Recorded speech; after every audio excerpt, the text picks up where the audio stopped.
NDA गठबंधन को लेकर बड़ा अपडेट आ रहा है।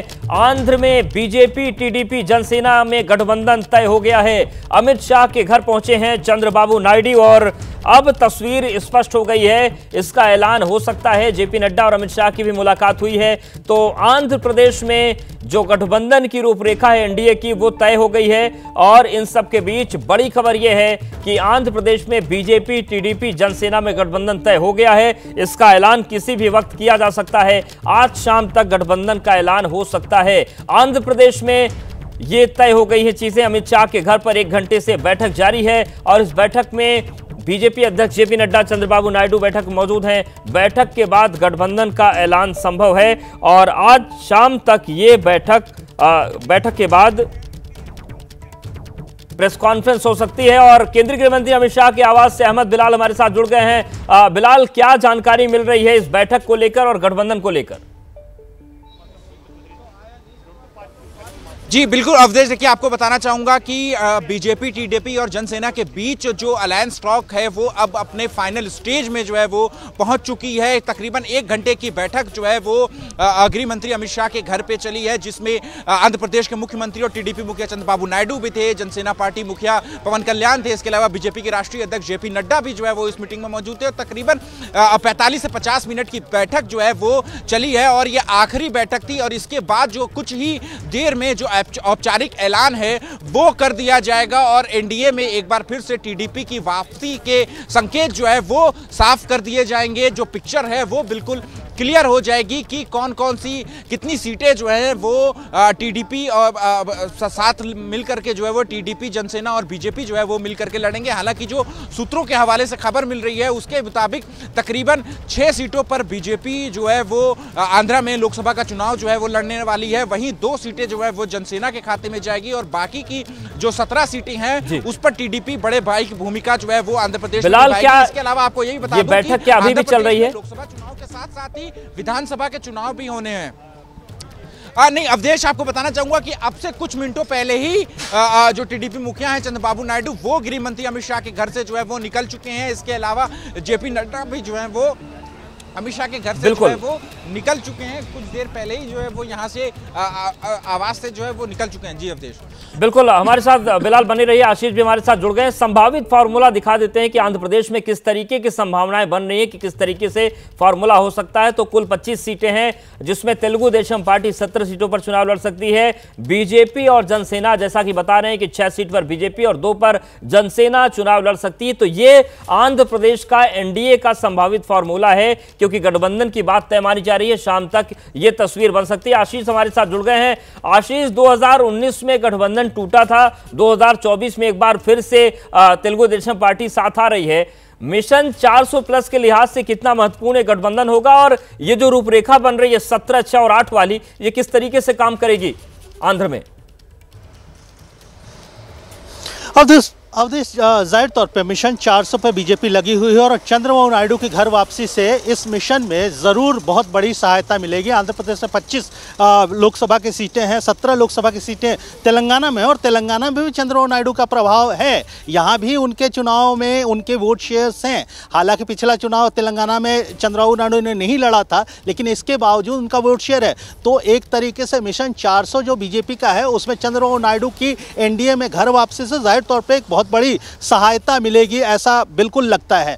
दूसरी बात क्या है? फार्मूला है टोटल 8 जो है लोकसभा की सीट वो टीडीपी जनसेना और बीजेपी मिलकर लड़ेगी। जनसेना ने अब तक 3 लोकसभा के उम्मीदवार तय किए हुए हैं। इसका मतलब 5 लोकसभा की सीटों पर बीजेपी अपना कैंडिडेट उतारेगी। 30 विधानसभा की सीटें, 175 टोटल असेंबली में नंबर है, उसमें से 30 विधानसभा की सीटों पर जनसेना और बीजेपी मिलकर चुनाव लड़ेगी। 24 पर जनसेना ने अपना कैंडिडेट उतार रखा है। तो जाहिर तौर पर 6 जो सीटें हैं उस पर बीजेपी चुनाव लड़ेगी। ये फार्मूला है। फार्मूले की बात अगर हम करें, चंद्रबाबू नायडू से लगातार बातचीत हो रही थी जेपी नड्डा और अमित शाह की। तीसरे दौर की नहीं, चौथे दौर की ये बातचीत थी। चौथे दौर की बातचीत के बाद पिक्चर क्लियर है। बिल्कुल पिक्चर क्लियर हो गई है, बात बन गई है और अब ये दल आगे एक साथ बढ़ेंगे। आपका बहुत शुक्रिया आशीष, और बिलाल आपका भी बहुत शुक्रिया जानकारी अपडेट्स को देने के लिए। देश में लोकसभा का माहौल बना हुआ है, सियासी बयानबाजी चल रही है और सूचना प्रसारण मंत्री अनुराग ठाकुर ने राहुल गांधी पर सियासी हमला किया है। अनुराग ठाकुर ने कहा कि राहुल राज्य बदले या सीट, उनकी हार पक्की है, सिर्फ चुनाव का इंतजार है। चाहे सीट बदलें चाहे राज्य बदले, उनकी हार सुनिश्चित है। जनता अपने आप को ठगा हुआ महसूस करती है। उत्तर प्रदेश ने उनको पहले नकारा, उन्होंने भी उत्तर प्रदेश को नकारा। वायनाड से भी कम्युनिस्ट पार्टी ने अपना रवैया दिखा ही दिया है और निर्णय कर ही दिया है। अब तो चुनाव का इंतजार है। और बड़ी खबर बंगाल से है। बीजेपी सांसद कुनार हेम्ब्रम ने इस्तीफा दे दिया है। पश्चिम बंगाल के झारग्राम से सांसद थे और इस्तीफे के पीछे उन्होंने निजी कारणों का हवाला दिया है। तो बड़ी खबर बंगाल से है, जहां पर बीजेपी सांसद कुमार हेम्ब्रम ने इस्तीफा दे दिया है। पश्चिम बंगाल के झारग्राम से वो सांसद थे और निजी कारणों का उन्होंने हवाला दिया है। तो जिस तरीके से लोकसभा चुनाव में मजबूती की कोशिश बीजेपी कर रही है, लेकिन उन सबके बीच एक सांसद ने इस्तीफा दिया है और उन्होंने कहा है कि ये उनके निजी कारण है। और एआईएमआईएम के अध्यक्ष असदुद्दीन ओवैसी का एक वीडियो वायरल हो रहा है, जिसमें वो कसरत करते हुए नजर आ रहे हैं। आप भी जरा देखिए इन तस्वीरों को कि किस तरीके से अपनी जुबान से विरोधियों पर बरसने वाले ओवैसी कसरत करके जिम में पसीना बहा रहे हैं। तो फिटनेस को लेकर काफी जागरूक रहते हैं असदुद्दीन ओवैसी और ये तस्वीर उनकी आई है जहां पर वो जिम में पसीना बहा रहे हैं। तो एक तरफ लोकसभा चुनाव में भी ताकत दिखानी है, लेकिन जो शारीरिक बल है, हेल्थ को लेकर जो जागरूकता है वो भी उनकी दिख रही है और ट्रेनर के साथ वो इस वक्त जिम में पसीना बहा रहे हैं। वही तेलंगाना के मुख्यमंत्री रेवंत रेड्डी ने ओवैसी की तारीफ की है। रेवंत ने कहा कि हमने ओवैसी को हराने की बहुत कोशिश की, लेकिन हरा नहीं पाए। टेम रिवर को देखने के लिए गया, वहां पर गया, किसके साथ गए? मैं अकबरुद्दीन ओवैसी साहब को मैं लेकर गए, क्योंकि आपके मदद से यहां से असदुद्दीन ओवैसी साहब, अकबर साहब, उनके एमएलए सब जीत के आ रहे। बार बार कोई भी जितना भी कोशिश करो, मैं भी कोशिश किया हराने के लिए, मगर नहीं हो सका। काशी के मुसलमानों के मन में क्या चल रहा है, इसे जानने के लिए एबीपी न्यूज की टीम पहुंची वाराणसी। प्रधानमंत्री के लोकसभा क्षेत्र में मोदी फैक्टर कितना असर है, उसे जानने के लिए देखिए एबीपी न्यूज के रिपोर्टर श्रीनिवास की ये रिपोर्ट।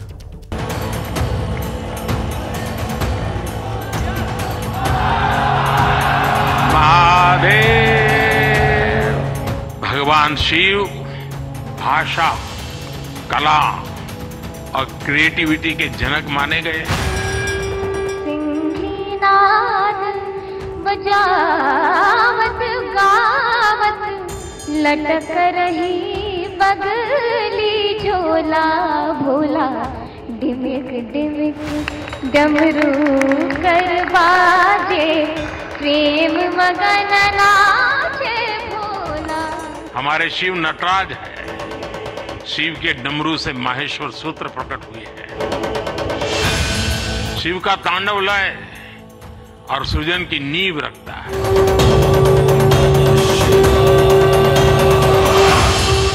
मैं आपको भी और देशवासियों को भी महाशिवरात्रि की बहुत बहुत शुभकामनाएं देता हूं।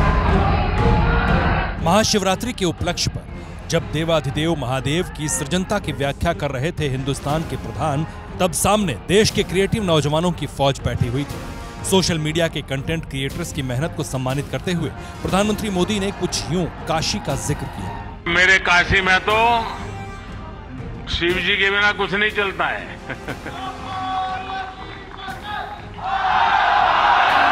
महादेव। बाबा विश्वनाथ का नाम लेकर कंटेंट क्रिएटर्स के सामने प्रधानमंत्री मोदी ने एक ऐसी बड़ी भविष्यवाणी की जिसका सीधा संकेत सत्ता में वापसी को लेकर है। अगले कुछ दिनों में लोकसभा के चुनाव होने जा रहे हैं। आप ये मत सोचिए कि आज का ये इवेंट इसके लिए है।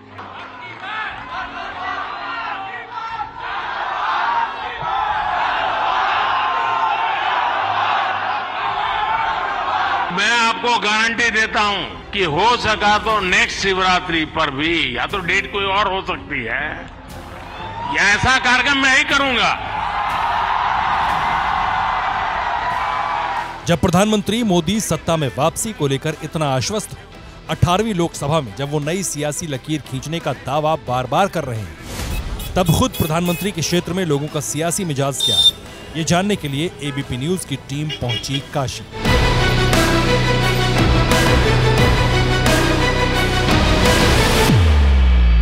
काशी जहां अविनाशी का वास है, जहां कंकड़ कंकर में शंकर मौजूद हैं, जो सियासी तौर पे प्रधानमंत्री मोदी का संसदीय क्षेत्र है, जहां 10 सालों से वो लगातार सांसद हैं। जब प्रधानमंत्री नरेंद्र मोदी क्रिएटिव युवाओं से बात कर रहे थे तो उन्होंने महादेव का जिक्र किया और फौरन हम बंगाल से चल पड़े महादेव की नगरी वाराणसी की ओर, ये समझने के लिए कि आखिर महादेव की नगरी में यहाँ के मतदाताओं का सियासी रुझान क्या है और मुसलमानों के बीच मोदी फैक्टर का कितना है असर।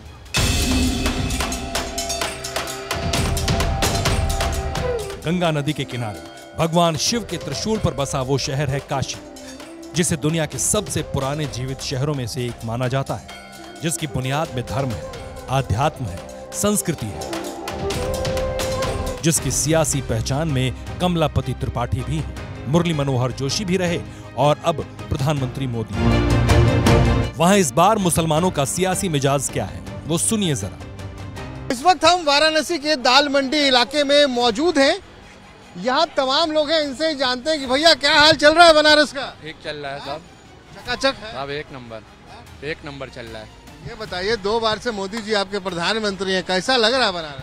सब एक नंबर लग रहा है, सब अच्छा है। काम अब हुआ है? हाँ, एक नंबर हो रहा है काम। फिर तीसरी बार आ रहे हैं? अब फिर तीसरी बार आएंगे, फिर होगा काम। क्या नाम है आपका? साहिल खान। ताहिर खान। हाँ। एक पत्रकार। तो ये बताइए ताहिर खान साहब, आपको क्या लग रहा है कि बनारस मोदी जी के अंदर में ठीक है या फिर कुछ होना चाहिए? सब ठीक है, और भी कुछ होना चाहिए, हो भी रहा है उसे भी। मिराज साहब, आप कह रहे हैं कि प्रधानमंत्री सांसद है, लेकिन यहाँ फिर देखिए अयोध्या के बाद अब ज्ञान व्यापी और क्या क्या हो रहा है। देखिए, ये सब जो है, ये सब कोर्ट के मसले हैं। कोर्ट के मसले तो कोर्ट ही जानते हैं, उसके बारे में तो मुझे बहुत सारा विशेष ज्ञान नहीं है। जितना बेहतरीन काम मोदी जी कर रहे, कोई नहीं कर रहा है। ऐसे क्या कर दिया? मोदी जी के काम है, खाली हिंदू मुस्लिम ना करे, काम बहुत अच्छा उनका है। हाँ, खाली हिंदू मुस्लिम ना करे, इससे बड़ा कोई सरकार नहीं है। प्रधानमंत्री विश्व गुरु हैं।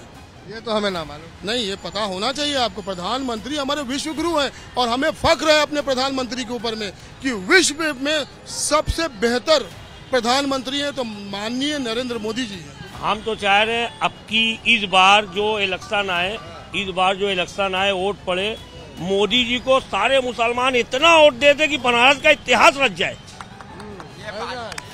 कोई पार्टी सब बेकार है। मोदी जी को इतना वोट दे दे कि अगर 25 लाख की आबादी बनारस में है, 15 लाख वोट अगर पड़ रहा है तो सिर्फ मोदी जी को पड़ जाए, कोई है ही नहीं। क्या लग रहा है आपको चुनाव में इस बार अब मोदी जी, आप लोग इसमें कोई शक है क्या मोदी जी के निकलने में? आप चाहते हैं कि मोदी जी फिर आए? नहीं, हमारे चाहने प्रधानमंत्री के रूप में जो मतलब जो माहौल है, जो उसके हिसाब से हम बता रहे हैं कि उनके लिए तो कोई खतरे वाली कोई बात ही नहीं है। नहीं, हम तो प्रधानमंत्री की बात कर रहे हैं। जी, प्रधानमंत्री, इनमें क्या शक है? आपको जुबैर भाई को मोदी जी पसंद है? बिल्कुल पसंद है मोदी जी मुझे। अखिलेश भैया को आप हार्ट अटैक कराएंगे? अरे अखिलेश भैया को अपनी जगह है, मोदी जी अपनी जगह है। ये सांसदी की मैं बात कर रहा हूँ। के लिए ना है, वो केंद्र के दिल्ली के लिए थोड़ी ना है। क्या नाम है आपका? मोहम्मद हसीन। क्या कह रहे थे? हम कह रहे थे कि मोदी और योगी खाली सिर्फ अपनी किताब से एक चीज हटाते हैं, जो फिरका परस्ती का जो थोड़ा सा जो है वो है, तो उससे बढ़िया कोई नहीं है। क्या मोदी जी और योगी जी बहुत अच्छी सरकार चला रहे हैं, इसमें कोई दो राय नहीं है। दंगा फसाद ये सबसे आदमी एकदम मुक्त है। 1 अरब 40 करोड़ आबादी, पूरा उनका परिवार, तो हम परिवार से अलग कैसे? आप भी परिवार हैं? क्यों नहीं भाई, देश के अगर नागरिक हम हैं, हिंदुस्तान के नागरिक हैं, हिंदुस्तान में रहते तो मोदी जी के परिवार के हम नहीं है, आप नहीं है। क्या ये कह रहे हैं मोदी जी के परिवार हैं? जाहिर सी बात है। क्यों नहीं है? आप भी परिवार हैं? जी हाँ, भैया राजा है तो राजा के हम प्रजा ही ना है। प्रजा क्या होता है? प्रजा का मतलब हमारा परिवार। अरे लोकतंत्र है यहाँ, कोई दिक्कत नहीं है। राजतंत्र थोड़ा है कि राजा को आदमी राजतंत्र में बैठा है किस लिए? आपको मोदी जी सही लग रहे हैं? एकदम बिल्कुल फिट है। हिंदुओं की तीर्थ स्थली कहे जाने वाले जिस बनारस के मुसलमान अपने मन की बात कह रहे थे, वहां का सामाजिक समीकरण समझिए जरा। वाराणसी लोकसभा क्षेत्र में मुस्लिम वोटर्स की तादाद 2.5 लाख है। 2 लाख के आसपास ब्राह्मण वोटर्स हैं। इसके अलावा यहाँ लगभग 2 लाख कुर्मी और 1.5 लाख भूमियार वोटर्स भी हैं। यादव 1 लाख, राजपूत 70,000 और बनिया 2 लाख वोटर हैं। वैश्य, यादव और मुस्लिम वोटरों की तादाद जिस बनारस में निर्णायक है, वहां इस बार क्या मिजाज है, सुनिए। महादेव की नगरी काशी, जहां के सांसद हैं खुद प्रधानमंत्री मोदी, तो आज महादेव की काशी में जानेंगे यहां के मुसलमानों से कि आखिर आने वाले चुनाव में उनके लिए अहम मुद्दे क्या होंगे।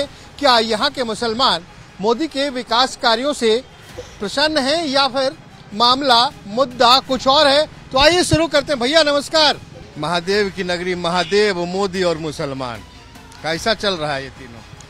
देखिए कैसा चल रहा है, मोदी जी के बारे में तो मैं यही कहूँगा जितना हम लोगों ने सोचा उससे कहीं ज्यादा दिया। इतना विकास हुआ कि पहले हम लोग भी और भी शासन आया और भी सरकार थी, इतना विकास हम लोग नहीं देखे। बनारस के लोग कभी नहीं सोचे थे कि 24 घंटा बिजली मिलेगी। बनारस के लोग कभी सोचे थे कि हमको रिंग रोड मिलेगी। बनारस के लोग कभी नहीं सोचे थे कि हमको 3 रेलवे स्टेशन मिलेगा। बनारस के लोगों ने कभी नहीं सोचा था कि यहाँ से लखनऊ, यहाँ से बलिया, यहाँ से गाजीपुर की रोड भी मिलेगी। तो यहाँ पर रोपवे दे दिया, इतना कुछ दे दिया कि पूछिए मत। क्या विकास सिर्फ काम है, ये बताइए? और क्या सब काम? बुनकरों का पूछिए हाल क्या है, आप बताइए ना। इसीलिए तो बुनकर कॉलोनी में आए। तो बुनकर का हाल समझ लीजिए कि बहुत बेहाल है। मोदी जी ने जो किया है, खाली ये व्यवस्था के लिए काम किया है। उन्होंने बुनकर के लिए जो है कुछ नहीं किया है, कुछ भी नहीं किया, 1% काम नहीं किया है, जो कि बुनकर आज हालात से परेशान है। ये मुद्दा बन जाएगा चुनाव में। अब मुद्दा ये बनेगा नहीं, हम ये नहीं कह रहे ये मुद्दा बनेगा। तो वोट करने के लिए कुछ मुद्दा तो होगा ना, कैसे ही जाके वोट करें? अरे मोदी जी तो आ ही रहे हैं, मोदी जी तो आ ही रहे हैं। तो मोदी जी आपके वोट देने के बाद ही आए पूरे। अरे यार मोदी जी को हर हाल में मोदी जी आ रहे हैं। तो अब तो फिर नई सरकार चुनने का वक्त आ गया। चुनने का वक्त आ गया, लेकिन मोदी जी आएंगे, मोदी जी आएंगे। प्रसन्न भी नहीं है मोदी जी। हम तो ये कह रहे हैं कि मोदी जी ये करे कि जो कारोबार है, बुनकर जो परेशान है, हालात दीजिएगा वोट। हाँ बिल्कुल करेंगे, बिल्कुल वोट करेंगे। आज जितनी भी योजना आती है हर मुसलमान को मिलती है, हिंदू को मिलती है, सारे संप्रदाय को मिलती है। ये कहा जा रहा है कि भाजपा के शासन में भैया मुसलमानों को टारगेट किया जाता है। नहीं, कहीं ऐसा नहीं है, ये सब एक हुआ है। और दूसरी बात ये कि विपक्ष के बहकावे में ये सब एक मिशन है, ये ऐसा कोई नहीं है। आप चलिए हमारे साथ, कहीं भी चलिए, कहीं भी खड़े होकर हम लोग बात करते हैं ही करते हैं, कहीं ऐसा कोई बात विवाद नहीं है। पहले अयोध्या चल रहा था, अब देखिए आपके काशी पे नजर आ गई। देखिए वो विवाद, वो मामला अलग है। यहाँ देश की बात है, विकास की बात है। 2014 में पहली बार नरेंद्र मोदी गुजरात से बनारस आए थे चुनाव लड़ने के लिए। 10 सालों में वाराणसी की पहचान में प्रधानमंत्री का क्षेत्र भी जुड़ गया है। इसका कितना फायदा होगा वो भी जानिए। सड़कों का विकास हुआ, रेलवे स्टेशन और एयरपोर्ट का विस्तार हुआ, अस्पतालों का निर्माण और विस्तार हुआ, स्कूल और कॉलेज बनाए गए, और सबसे अहम ये कि ऐसा काशी विश्वनाथ कॉरिडोर बना जिसने बनारस की व्यवस्था ही बदल दी। सवाल है ये कितना बड़ा मुद्दा होगा, वो भी सुना कि पूरे देश में हारून साहब लोग सांसद चुनता है, आप लोग प्रधानमंत्री चुन देते हैं सीधा। ऐसा है कि जिसको अल्लाह जिताएगा वो जीतेगा। कुछ इशारा हुआ है? कोई इशारा नहीं, वो देता है खाता। अरे तो इशारा होगा तभी तो जितवाएंगे, जिताने का तो काम आप मोदी जीतेगा और कोई नहीं जीतेगा। कैसे? हम मोदी अच्छा काम करता है, वो जिताया है, वो जाने कहाँ अच्छा कर रहा है कि खराब कर रहा है। लोग कह रहा है बुनकर कॉलोनी में सब परेशान, एकदम गलत बात है। प्रधानमंत्री मोदी अच्छे आदमी है, यहाँ से लड़े आ रहे हैं, काहे जो उनका नहीं जितावा जी? मोदी को क्यों नहीं जिताया जाएगा? मोदी से बढ़िया कौन संसद यहाँ आएगा?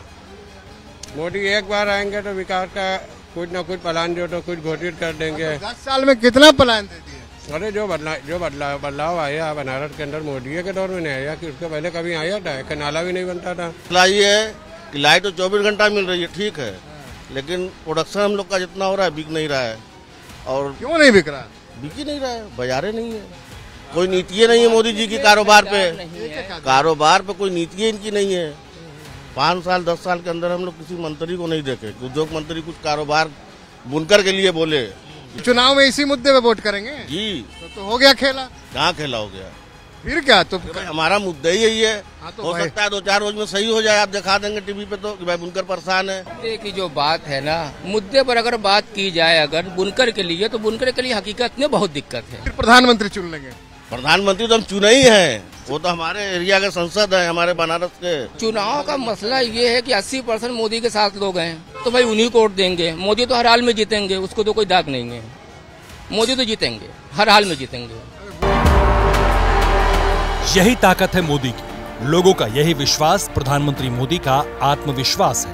इसलिए वो भारतीय लोकतंत्र के चुनावी बिसात पर नया रिकॉर्ड बनाने का दावा कर रहे हैं। सर, मैं एक चीज कहना चाहूंगा, अपने अंकित भैया के साथ लास्ट ईयर स्वच्छ भारत दिन के दिन क्लीन अप किया था। ये मेरी भी एक इच्छा है कि कभी आपके साथ क्लीन अप कर पाऊं। वाह, थैंक यू। जरूर मौका मिलेगा। और हमारी हर प्रकार की सफाई में काम आ सकता है। इस चुनाव में भी सफाई होने वाली है।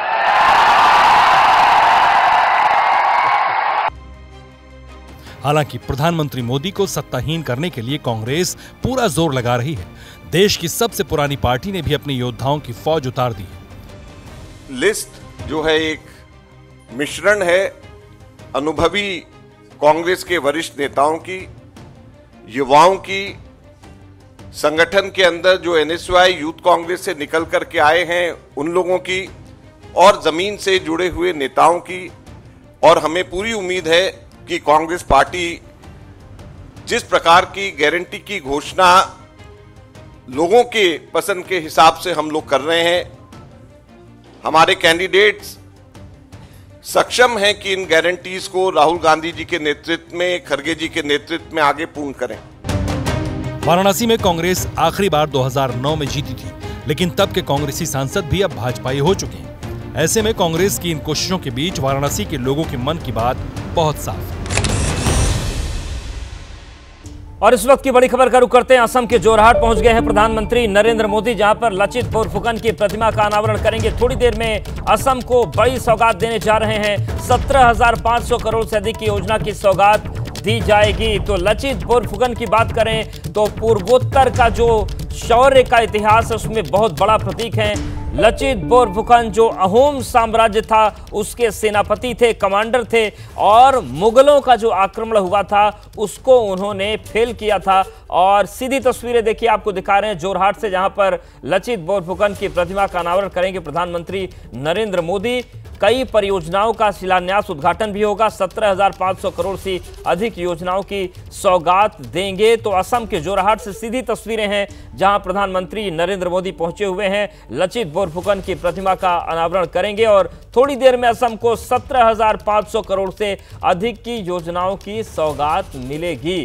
तो उद्घाटन, शिलान्यास, आपको बता दें कि सुबह काजीरंगा गए। जिस तरीके से प्रधानमंत्री भारत के पर्यटन को प्रमोट कर रहे हैं, इसके साथ ही साथ प्रधानमंत्री ने यह भी संकल्प लिया और देशवासियों को दिलाया था कि जो आज़ादी के नायक हैं, जिनको बहुत ज़्यादा देश ने नहीं जाना, उनको भी सम्मान मिले। और लचित बोरफुकन की प्रतिमा का अनावरण वो करने जा रहे हैं।